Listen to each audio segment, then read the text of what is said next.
Bonjour chers élèves, la séquence d'aujourd'hui porte sur la notion de résolution d'équations liant des fractions rationnelles. Comme vous le savez, la séquence précédente, nous avons parlé, n'est-ce pas, de l'exemple de résolution d'une équation liant deux polynômes. Aujourd'hui, on va voir la résolution d'équations liant deux fractions rationnelles. Donc l'objectif même de cette séquence, c'est de résoudre des équations liant deux fractions rationnelles dans R. Chers élèves, j'aimerais à ce que chacun de vous va avoir, n'est-ce pas, un stylo et un cahier afin de bien prendre note.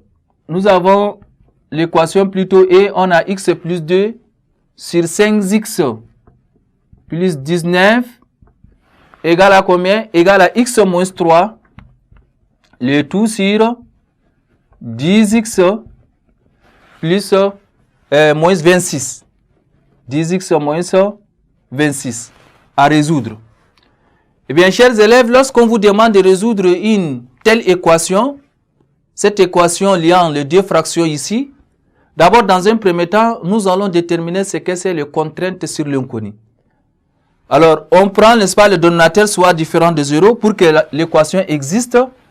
On prend le 5x plus 19 soit différent de 0 et le 10x moins 26 aussi soit différent de 0. Alors, vous allez remarquer que le x ici soit différent de moins 19 cinquième et de l'autre côté x soit, n'est-ce pas, différent de 13 cinquième si on simplifie. Alors, nous aurons x appartenant à R privé de moins 19 cinquième et 13 cinquième est considéré comme les contraintes, n'est-ce pas, sur l'inconnu. Donc, pour tout nombre réel x appartenant à R tel que x, n'est-ce pas, appartenant à R privé de moins 19 cinquième à 13 cinquième, nous aurons donc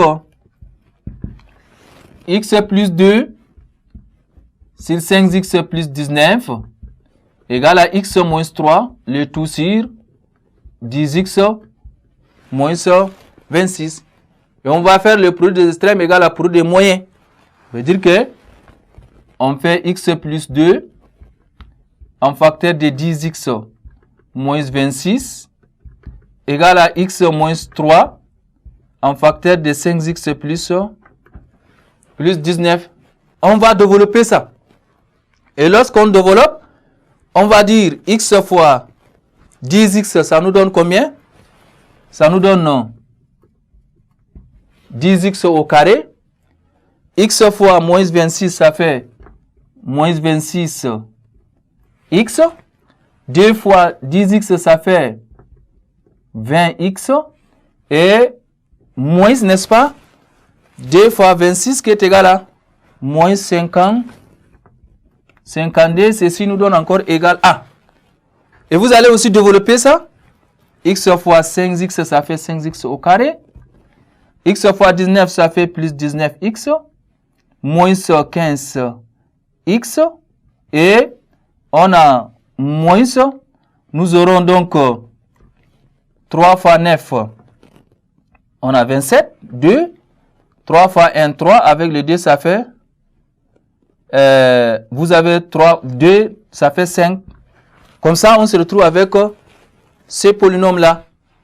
Alors, si on regroupe de part et d'autre, on se retrouve avec, c'est-à-dire en retranchant, n'est-ce pas, ces polynômes, nous allons se retrouver avec une expression de la forme, disons, 5x carré, n'est-ce pas, moins 10x plus 5 égale à 0. Nous sommes devant cette expression-là.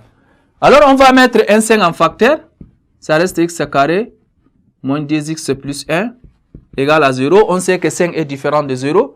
Alors, on va se retrouver avec x moins 1 le tout au carré qui est égal à 0. Donc, x moins 1 égale à 0. X est égal à quoi? X est égal à 1. Donc, le nombre réel est appartient, n'est-ce pas, à cet intervalle qu'on a dit.